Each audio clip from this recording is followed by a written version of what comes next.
पैर में दबाव नहीं डाल सकता। So we are back again. Normally we go live in one case, but this is a very good case. And he is Mr. Mudassir, 24-year-old, Kulgam, ये भी श्रीनगर से ही हैं। मेन तकलीफ बैक है करीब पिछले 5 सालों से। 1 साल से राइट लेग में पेन है जो हील तक जाता है, और इतना ज़्यादा पेन है अब कि इन्होंने खुद ऑब्जर्व किया वो टोस के बल चल नहीं सकते, भाग नहीं सकते, गिर जाते हैं। हार्डली कुछ कदम चलने के बाद बैठना पड़ता है। Very interesting case and very good case. If you see, this is L5 Western, this is a downward migrated case. It's a very big fragment is lying here, which is downward migrated. Can you see here? So axial में देखेंगे तो पूरा का पूरा this is a central and little on the right side, पूरी की पूरी canal is obliterated by fragment. पूरी की canal में fragment भरा हुआ है। So this is plan was L5 S1 outside in. लेकिन चूंकि आइलेक क्रेस्ट काफी हाई अप है तो एक हिंड्रेंस था कि अब आगे कैसे करेंगे। अब देख सकते हैं आइलेक क्रेस्ट काफी हाई है, सो ट्रांसफोरामिनल हो नहीं सकता, and I am found of transforaminal. तो अब हम जा रहे हैं ट्रांस आइलेक ट्रांसफोरामिनल एंडोस्कोपी, तो removal of fragment. So I prefer to go for trans iliac transforaminal. This is important case. काफी लोगों का इसमें ओपिनियन होगा इंटरलेमाइनर जाने का, बट ये डिपेंड करता है आप किस में कंफर्टेबल हैं और किसके आपके हैंड में अच्छे रिजल्ट हैं। You can do it. I believe in with transforaminal. So now I show you the beautiful picture.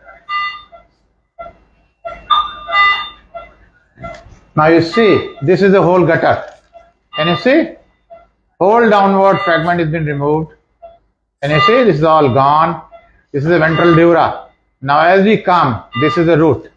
This is S1 root. Give me the bipolar.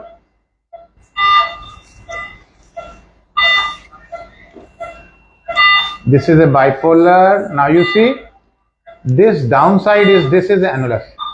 Can you see this? I am coagulating the annulus. Annulus is being now stressed, so I'm just coagulating the annulus, keeping the dura and the root separated.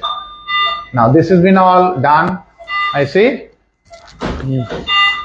This is such a huge fragment. Now this case is basically a debate. This case is a debate कि इंटरलेमाइनर्स जाएं या ट्रांसफोरामिनल जाएं। ट्रांसफोरामिनल approach नहीं हो सकता hook देना, क्योंकि आइलेक crest ज्यादा है, तो ऑप्शन है ट्रांस आइलेक ट्रांसफोरामिनल। काफी लोग इस बारे में ट्रांस इंटरलेमाइनर के ज्यादा फेवर में है कि इंटरलेमाइनर हम कर सकते हैं इसको। Yes, you can do with interlaminar, not a problem, but ये डिपेंड करता है कि आप किसमें कंफर्टेबल हैं और किसमें आपके अच्छे रिजल्ट्स हैं। It depends surgeon to surgeon.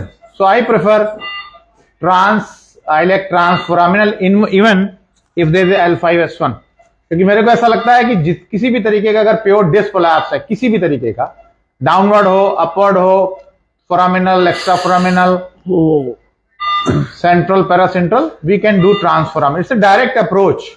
Visibility is very clear, so I know where I am, and especially the outside in. Now you see, the whole root is free. Can you see this whole fragment is gone? And the beauty is, total time कितना हुआ अभी? 13 minute है। Awake sir जी। हाँ भाई मुदस्सर, कैसे हो? Hello, ठीक हूँ। पैर चलाओ, उठाओ दोनों पैरों को। कैसा लग रहा है? कैसा लग रहा है? ठीक है सर। हल्का लग रहा है? हाँ सर। तो 12 या 13 मिनट हुए हैं, सर्जरी हो गई है। डिफिकल्ट केस है, डाउनवर्ड माइग्रेटेड डिस्क है, ट्रांस आइलेक ट्रांसफोरामिनल है। 1 घंटे बाद चलना अलाउ करेंगे और कल छुट्टी कर देंगे। इसलिए always I prefer all variety of disc collapse, lumbar spine, transforaminal is the best. That's my feeling. Rest is on you. You may go for interlaminar as you wish, or you can go to open, or you can go to microscope. It's your choice, but transforaminal is a wonderful result. Thank you so much.